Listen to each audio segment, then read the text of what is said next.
These two guys have Minnesota sports flowing in their veins. Mackey and Judd on Score North and ScoreNorth.com. Reckless speculation. Reckless speculation. A little segment within a segment here on this Monday. It's Statements Monday, but I'm going to start you guys with reckless speculation wrapped up in a statement. You son of a... Macadac, you son of a... Statement number one here. This might be the juiciest cat trade steam we have seen yet. And it's been a juicy month since the Wolves got eliminated. Lot of trade machine people out there. Yeah. It's a juicy, this medium well juicy cat trade steak presented by our friends. So this is from Bleacher Report. Competing executives. I love the way that some of these insiders phrase it, like people close to the situation or rival executives, competing executives. Is there a difference between a competing executive and a rival executive? No. Nope. Just a different word for the same thing. Okay. Competing executives. Competing rivals. executives Yep. believe Karl-Anthony Towns will be long gone from the Timberwolves ahead of the 2024-25 season. Okay. So in a year. Okay. Some even believe the Timberwolves would jump at an opportunity to trade him in the next few weeks. Whoa! Oh, God. Reckless speculation. To quote the great Joey Lawrence. Whoa! All right, I'm going to continue through here because it winds up getting to a specific 3-team trade proposal that I want you guys to either ixnay or accept. Okay. So this is actually kind of a Houston Rockets themed article to start with, where James Harden might elect to go sign with the Rockets, which he played there for almost a decade in free agency. But if he did so at this point in his career, he's probably not just going to want to play with a bunch of 20-year-olds, which is what they are right now. So could the Rockets sign James Harden and then leverage some of their assets to get another good player and at least have some chance to compete in the Western Conference? So the Atlanta Hawks are facing, according to this article, a more immediate luxury tax problem under the new CBA.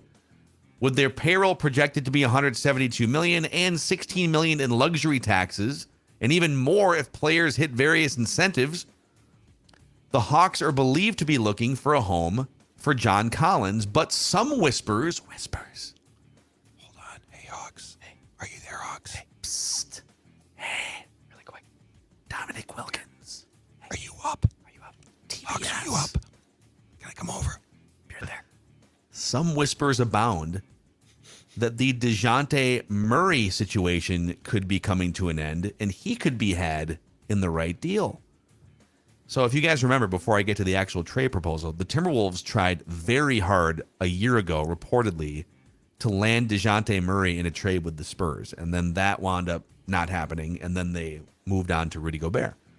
He's a 26-year-old combo guard, Energizer Bunny. I worry a little bit that the Spurs weren't dying to retain him, or maybe they were just being smart, saying he's a good player, but he's not like a franchise leader. So let's just get really bad and get the number 1 overall pick, which they did. Energizer, combo guard, good player, $18 million salary this year, but then he's a free agent. He's not going to get Towns money, but he's going to get like 30 million plus, and then it's going to go up from there. So you have to decide you want to pay him. But here's the deal. According to Bleacher Report, Timberwolves would get DeJounte Murray and Jabari Smith Jr. from the Rockets. He's 20 years old. He was the number 3 overall pick last year. A skilled 6'10", 6'11" power forward type. Still pretty raw, but he was like a 13-7 guy last year. Get him out of a bad organization, at least like a tanking organization, and put him with some good players. So you get DeJounte Murray and Jabari Smith Jr. The Rockets would get James Harden in free agency and Karl-Anthony Towns in this trade. And then the Hawks would get the number 4 overall pick from the Rockets and like filler salary pieces. So think about like Taurean Prince or whoever else you would need to fill salary to the Hawks. And the Rockets would probably send somebody too. So would you trade Karl-Anthony Towns and like another piece. Maybe it's like a future draft pick. I don't know, which it's hard to do that because you can't trade future draft picks. But You don't have a lot of draft picks. it's not a fully formed idea as put in Bleacher Report, but would you do something like this? Towns plus something for DeJounte Murray, Jabari Smith Jr.? Oh, boy. It would not be my first choice because I still would like to get draft picks back as opposed to players, unless the player is fantastic. But it might be the type of trade that ends up transpiring. So, like, I wouldn't dismiss it, but my first choice, and I've long been on the record as saying this because of the Gobert trade, would be to try to get draft picks back in a Karl-Anthony Towns trade. Dex, does this do anything for you?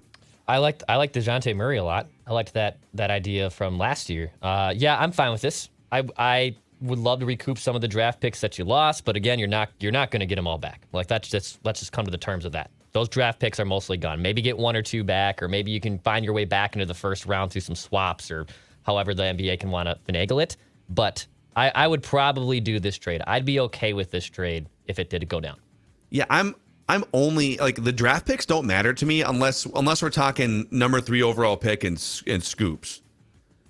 Or could you do this trade without the Hawks? Could you do a trade that involves Towns to the Rockets for the number 4 pick? But then you're not going to get scoops at that point. So, yeah, this is super interesting. I would explore the Portland angle first, but Portland has a big decision to make, right? And what's going on there now? So it you sounds saw, like yeah, you saw odds that came out. You texted this to us that Miami is because Miami's probably going to lose the finals and maybe look for another piece. Yeah. So Miami's the odds-on favorite to trade for Damian Lillard, but like that's something I think you have to flesh out first if you're the Wolves. Is Portland in play if you decide to trade Karl-Anthony Towns? Because if so, that draft pick might be a franchise changer. Does Dame want out now? In fact, let's go to our Trailblazer insider. There's only one on the show, Declan Goff. Is there now a feeling that Dame wants out? I keep calling him Scoops, by the way. It's Scoot Henderson. I don't know why I keep Scoops. Oh, Scoot I Henderson. Sorry. When you first, I was like, you want like trade rumors? Like, is that what you mean by the scoops? So yeah, I did a little insight. I did some probing over the weekend on this. And my source tells me he legitimately has no idea what's going to go down on draft night. And he has no idea. Sounds like you might need a new source. Can you imagine if Schefter, Adam, what's going on there? My sources tell me they have no They have clue. no idea. He's on right. Oh no, he's not on right now. It's Graziano. Yeah, he has no idea what's probably going to go down. He doesn't believe the fit with Towns and Dame works. He doesn't see that working really, really well. So I don't think Portland's in play is where I'm probably going to go here. I think it's someone else. I think it's the Knicks. I think it's the Hawks. It's one of these weirder ones we've thrown out there. Doesn't sound like there's a potential fit there with Portland. I will say their new GM, I believe, who's only been on the job recently there, is much more open to more logical thinking. That's been a breath of fresh air inside that organization. Well, so apparently there's some reports that Damian Lillard is like recruiting free agents right now. I think he wants to make it work in Portland. Yeah, and CJ McCollum, his former running mate, was on ESPN last week. I saw a segment where they asked him about like where could Dame get traded, and he said, "I get what we're doing here. It's a TV segment. I just want you to know this is very delicate, and I can tell you that he wants to stay in Portland, but for the purposes of this exercise, Miami could make sense, right?" But if you're Portland, I just don't know how you can build enough around him in the next 2 years to actually go through the Western Conference. So they have a huge decision to make. But there's a lot of options for the Wolves. The Rockets are an option. The Hawks in a 3-team trade are an option. Portland remains an option. So we'll see. Odds Very interesting. right now in your mind, Phil, odds on Cat being moved before training camp. Holy cow. Like percentage? Yeah. I will say, and this is just educated speculation. I would say half educated speculation. 50% on the nuts. I legitimately think it's that high. I think it's a coin flip. If gun to the head, I would say 51%. I think it's more likely than not. Okay. Because I know a lot of people are saying, and like people close, like Johnny K, who covers there hasn't been a lot of local steam on this yet, and I don't expect there to be yet. But you have to move one of these salaries before a year and a half from now, when the 2024-25 season kicks in, because of the way that the salary cap structure is changing. You have to get rid of one of these or get cheaper on one of them. If you wait till next summer, every team knows you're desperate to do that. And so you'll have less leverage. And teams it'll be can't harder. afford it then, probably. Yep, absolutely. Because of their predicaments. Interesting. Because right now Towns is a $36 million trade chip. Next year he's a $50 million trade chip. So it's just easier and probably better leverage wise to do it now. But are they there yet as an organization after the big splash from last season? So we'll see. Good stuff. All right, my statement is this. It's a Minnesota sports mystery, and I don't mean the Twins' 18-game playoff losing streak, which, of course, is in and of itself. I mean this. So last night at the Lynx game, and by the way, they won a game against the Sparks. Sylvia Fowles, post-game, her jersey became the fourth since Whalen in 2019 to be retired from what was a dynasty team. Whalen, Rebecca Brunson, Simone Augustus, and now Fowles, okay? So 4 players. And I saw the picture of the ceremony post-game, and there's Glenn standing there, Glenn Taylor, owner of the Lynx and Wolves, beaming, ear-to-ear grin. And I thought to myself, here is the mystery. And I understand the WNBA is different, okay? But still, this same man who owns a team that justifiably has now retired 4 jerseys, that's won multiple championships, that is about as smartly run. I mean, they are tanking in brilliant fashion by stripping the team down because they know that the top end of the draft next, I think it's April, is incredibly strong, okay? How on God's green earth does that man own a Timberwolves team that has no championships, that has so many failed seasons, it's beyond belief, and that has 1 jersey in the rafters, and tragically, that is the number 2 that was worn by Malik Sealy, who I think in 2000 was killed in a car accident. Yeah. Garnett's jersey's not up, but beyond that, forget that for 1 second. This franchise has been around since 1989-90, okay? Garnett's jersey is just part of this discussion. They have nobody else other than a tragedy. There has never been a justification, and Garnett's falling out, to put another jersey in the rafters. There is a Western Conference final run 1 year, and that was it. Think about this. Glenn Taylor, who is selling both teams, owns both teams, and one has been really pretty for the most part, brilliantly run, and had Maya Moore, a superstar player. And the Wolves don't have anybody who really truly deserved, because of play, to have their jersey retired. It's, I don't mean to sound callous. You mentioned Malik Sealy. The other tribute that they have, so they've got the Western Conference Finals, they've got Sealy, and then they've got the Flip tribute.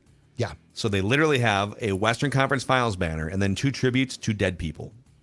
That's what hangs. And I don't mean to sound callous, but like that is what's hanging on the Timberwolves side of Target Center. Yes. Now Garnett should be, but because there's a rift between him and Glenn Taylor, and now A-Rod has done some work to try and, so A-Rod has met with Kevin Garnett. KG was tweeting about the Wolves in the playoffs. Feels like we're on the right path. And if this thing keeps going, Glenn will no longer be majority owner in March of 2024. Just saying, we'll see. Though, it's remarkable. I don't. Who's next? So they're going to get KG in there. Yep. Are there any other besides like Anthony Edwards on the current team? If he keeps playing well, no. Would you retire Karl-Anthony Towns' number? No. You can't, right? You give me outside Kevin Love. No, outside of KG, no one. That's my point. Nobody else even comes close to really deserving it. Yeah. Well, except for Al Jefferson. That's a no-brainer too. Ricky Rubio, who would be? Wally? He was here for like 2 years, right? No, nobody is. No. Okay, so you have to retire. So KG, and you have to retire 2 more jerseys. Which do you choose? Oh my God. This is a great Jinx. This is a great question. I'm looking. There's the list. I'm looking for your guys' top 100 list. So this was a listener, Andrew L, sent in a top 100 Timberwolves list. I'm going to do my own at some point this summer. Okay. But number 1, and we did it on Flagrant House. Why don't you stop at 25? Number 1 is KG. 2 is Jimmy Butler. 3 is Kevin Love. I'm not retiring K-Love. No, not even close. How about Jimmy? 4. Let's put Jimmy Butler's practice jersey, the one that he ran with the 3rd team. Let's put that up in the rafters. Okay, who's 5? Anthony Edwards is 5. Okay. And then 6 through 10 are Wally, Sam Cassell, Gugliotta, Big Al, Sprewell. How about Cassell? Let's put Cassell's jersey up there with the big, like maybe it's a silhouette of him doing the big balls dance. Can we do that? Instead of a jersey, it's just a silhouette of Cassell doing the big balls dance. People loved Ricky Rubio, but you can't retire Ricky Rubio's jersey. Not even. No, you he's can't not even retire. You can't retire close. any of these. But guys. I'm saying I'm forcing you to retire Yeah. 2 other Timberwolves jerseys. Tony Campbell, the first star scorer. Okay. 19, I believe. I'll retire his Top Cat. I'll retire his jersey. I will go Sam. That's logical. I'll go Sam Mitchell. I guess for I'll go Sam Mitchell. And Just because he's longevity. Let's see here. Who else do I want? Mark I want to pick Mattson. I'm retiring Mark Mattson because he helped him tank. An AK-47. Andre Karolinko. He Yes, was here for let's like get it. 65 games. How I'll about pass. that, huh? I'm going to retire Mike Miller just because Yeah. he came in here and said, screw all of you. I don't want to play here, and I'm not going to shoot threes. It's a great I list, respect though. it, He was from Mitchell, South Dakota, and he still hated us. apparently. I don't know what happened there. It's a great All right, I list. think we're over to Declan here. All right, I'm going to give you a weekend observation. So I was in a wedding over the weekend, and my statement is efficiency matters. So this, I think, was only the third wedding I have been in as a groomsman. It only been the second one I've been in as a groomsman. Now, obviously, I have mine coming up in a year from now that I'm in. But everything of this day was planned so appropriately and effectively, and there was no crazy hijinks. There was no weird things that had to happen. It all flowed very nicely. It was very organized. And as someone who, because when you're a groomsman, you're sitting there for a long time waiting for the day. The bridesmaids are always getting ready and stuff. Yep. All the pictures were smooth. We didn't get drenched in rain. We got right inside before that torrential downpour happened, like at 3:00 on Saturday in St. Anthony. So efficiency matters because like that wedding stuff can really be a pain in the butt, especially like when you bring your significant other and then they're also waiting around after the ceremony and stuff. None of that happened. Efficiency mattered. Shout out to Walt and Megan for that. I think most people screw up or overthink wedding day. Yeah. And you don't want it to drag out over like 10 hours or whatever. You know, I have a few rules of what I prefer at weddings. Let's not do like late ceremonies here. Let's condense everything into a period of time. And if people want to leave at like night, if it's over at 9 and people want to continue the party, awesome. But the waiting around thing can be and then there's always like a 2-hour gap. If you're not in the wedding party, there's like a 2-hour gap. Do you go to a bar? Is there an open bar? Yeah. Are you driving? Like there's a lot of Go drink. a lot of things. And like the pictures and stuff. Do we really need to take 2 hours of pictures? No. You know, let's just snap a couple Absolutely not. photos. I think Yeah, with those photos are gonna live in boxes for years, or just be like What tucked I've away always said. on a cloud somewhere. Yep, exactly right. You know, Yeah, I think all the group photos and the groomsmen and the wedding party photos, I think all that took legitimately 30 minutes tops. Oh, wow. I think we were extremely effective. Now, again, we were sitting around a lot, but like there was none. Once the ceremony happened, because I hate that too. Like the ceremony happens, and the wedding party will disappear for an hour and a half while the cocktail hour is going limo. on. It just makes no sense. Everything just took place right there and right there. It worked out. Efficiency matters at weddings. yeah, Big that's fan. very good. Efficiency is important. Quick question, Dex. Now, I've been with Dawn since I was 19, so I don't know this, but I have a question because this was your life and it's not now. When you're in a wedding now and you've got the gal engaged, happy, is it less fun than when you weren't engaged or dating and could eye up the single bridesmaids? Boy, that's a loaded question for Declan here. Well, I but love it's it. a perfect question because he's been in both. I've You're been asking, in- was it more fun at weddings before you met the love of your life? That's the question but you for just a wedding asked. in particular, because they are different. I'm not saying day to day. I know you're Judd's happy. basically saying weddings are the ultimate pickup They place, are. I think is what he's trying think to they say are, here. right? I have no experience in that actually regard of picking up chicks at a wedding. That's never happened. He's only been in one other wedding. Yeah, I've too. only been in Here's like one or two other weddings, so I don't have Okay. much experience in that. But no, it was great, and luckily she knows all. I have a weird bazaar of a ton of high school friends. We talked about high school stuff, I think, on an episode of Purple Daily a few weeks ago. I had about 15 friends from high school that were at this wedding, and she knows now majority of them being with me for a couple of years now. Nice. So no, it worked out really well. She got sat at a table by all my high school friends, so she got to learn information about high school Declan that she probably hadn't heard before. Oh, she'll use so, that against you. You're screwed yes, on that. Yeah, so it He'll worked out really definitely well. come back and use Oh that my against God! you. Was there any damning stories about high school Declan? There wasn't damning ones. They did figure out that sometimes I would work the door in high school for a party. Or you a bouncer? What do you mean work the door in high school at a party? All right. I don't care. I'm going to say this. So every senior class. Oh, my God. Every senior class at my high school. I don't know if the tradition still lives on. Every senior class at my high school did this thing called the studio. The first person in the senior class to turn 18 would go sign a lease for a studio apartment in the metro area for us to party in. In a White House, like the Cowboys. And some last, like my junior year, that senior studio lasted like the whole school year. Who's on the hook for the payment? We charge people at the door for parties. We charge them for a cup. We charge them to get in the door, $5. And we make the rent happen. Yes, it happens. We've been a small studio apartment that's like 500 square feet, and it's a fire hazard situation, was what it is. But ours lasted a month before it got shut down by who shut it down? The landlord. The landlord shut it down. Figured out there was a bunch of 18-year-olds in the hallways and dude, could you imagine living in this apartment complex and there's like 17-year-old. So when you say you were a doorman, you would just be standing outside, in sunglasses? No, was there like a code? Did people have to? Yeah, because there was. It was hard to get in, so I would stand by the door and I'd charge people the $5. Is this out? Okay, I'm going to keep asking questions. Yeah. Would you stand outside the apartment complex door or outside the hallway of the unit? Typically the complex door, because there was a side door that we typically used. Yeah. So there might be people coming in with their groceries or something, and you're just standing there? I know who it is. Like it was the friend group. I could tell who was a teenager and who's an adult. Like it was pretty clear. Where was the line drawn then? Like who didn't get an invite? I don't really think I never turned anyone down. I wasn't a very serious bouncer. So like would geeks show up? Like geeks, or would people you didn't like show up? A whole collection of people would show up. Yes. Oh my God, that's yeah. Would geeks show up? I heard there's a party here. Let me in the party. Let me in. Here's your $5. Wow.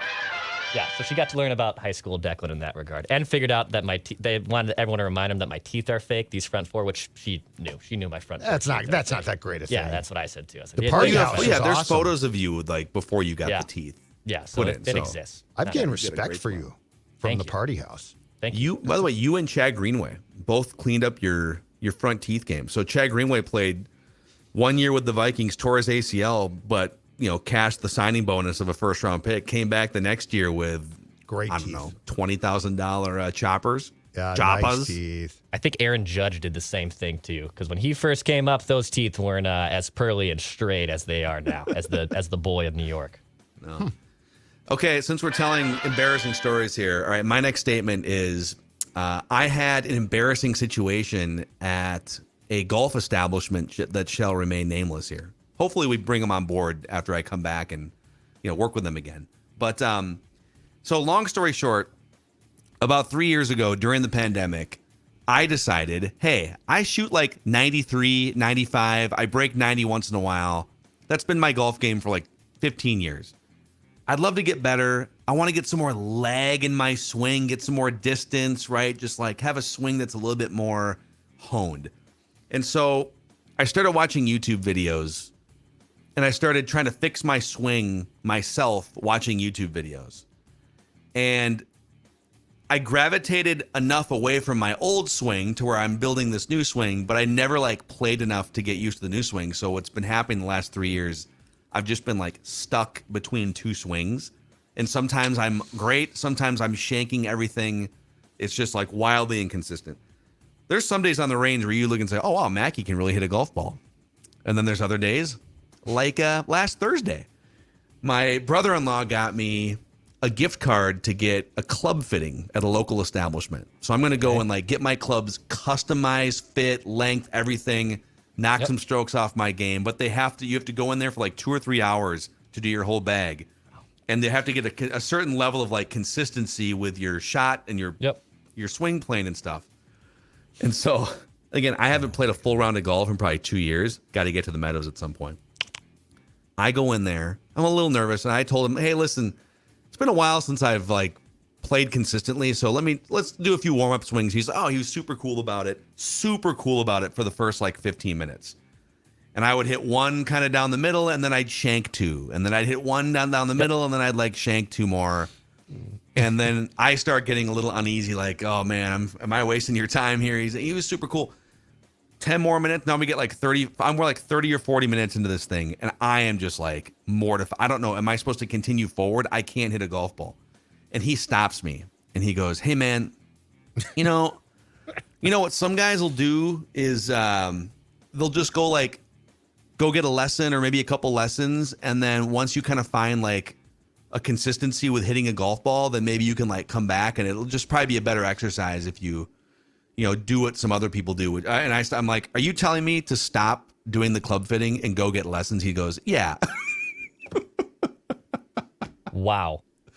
I've been golfing for about 20 years, and it's as bad as I've ever hit golf balls at this club fitting. I was mortified. There's other people in there too, and I'm just like, Yeah. oh. That's pretty brutal. I mean, when I did mine 2 years ago, and like I still have, and I'm still not great. My irons are terrible. I can't hit an iron to save my life. I can't elevate the ball still. I'm with you. We should go get dual lessons probably. And you can also then watch me also probably in the same boat that you were in at that fitting. I don't know about that. But when I got a driver fitting this spring. I got a brand new driver. And doing just a driver fitting is actually exhausting because you're basically swinging a sledgehammer for like 35, 40 minutes. Like it's tiring. It's more tiring than just doing your irons. So at least those are lighter clubs. He offered me a Gatorade 15 minutes in because I was boy. sweating and nervous. But the driver fitting, like similar experience. The fitter was like, Declan, you're really questioning like how good I am at this job right here. Like, we gotta get that ball speed up. We gotta get the angle up. And I was like, dude, you're not questioning anything here. You're like, I'm not good at this. I just like, let's find a middle ground here. We'll get a good driver, and we figured it out. But the fact he was like, man, you're really questioning it. Like, if I'm in the right career, it's like, no, you're in the right career. You're working with the wrong guy. Like, it's all good, pal. We'll figure this out. And then sometimes what happens is like this guy was super nice, but he starts then trying to give me some tips to like he goes, hey man, like let me see your warm up swing again. Okay, I'm gonna take the ball away. Give me a couple warm up swings. I'm gonna put the ball back. I want your actual swing to be exactly the same as your warm-up swings. I'm like, it's not? He's like, no, it's not even close.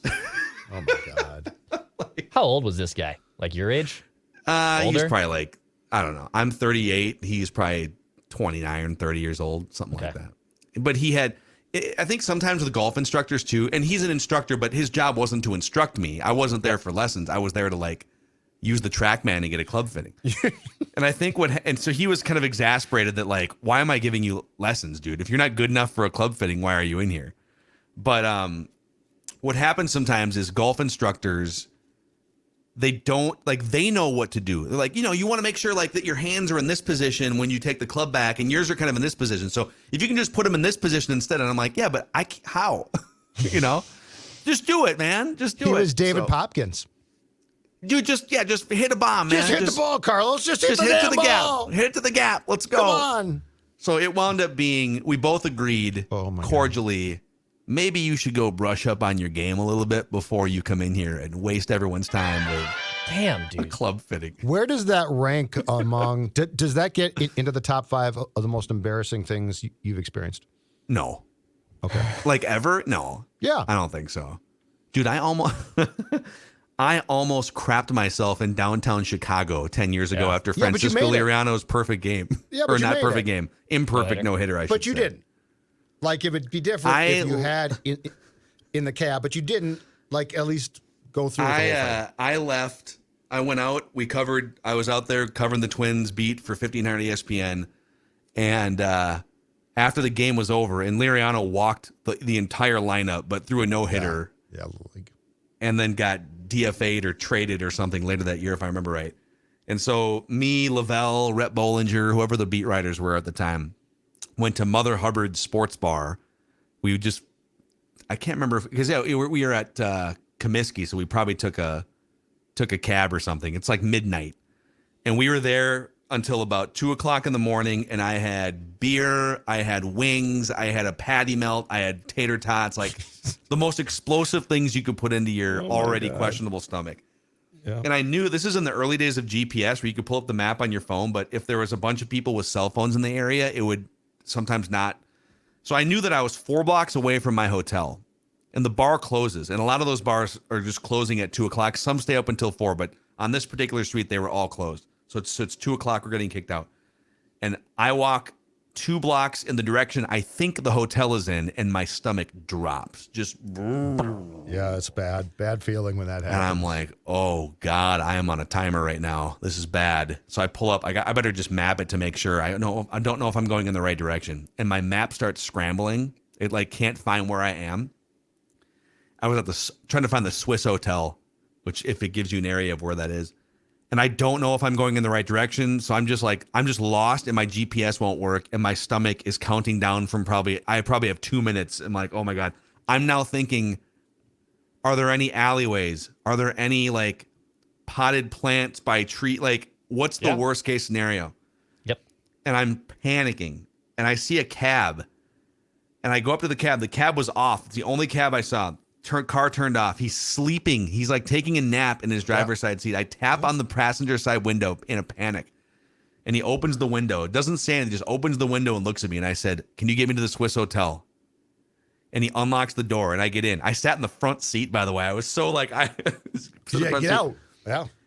He literally drives a block and a half forward, stops, and I look, and we're at the Swiss hotel. So I was walking in the right direction. But he was like, what's this idiot doing? I gave him a $20 bill because I felt terrible. That's a fair transaction.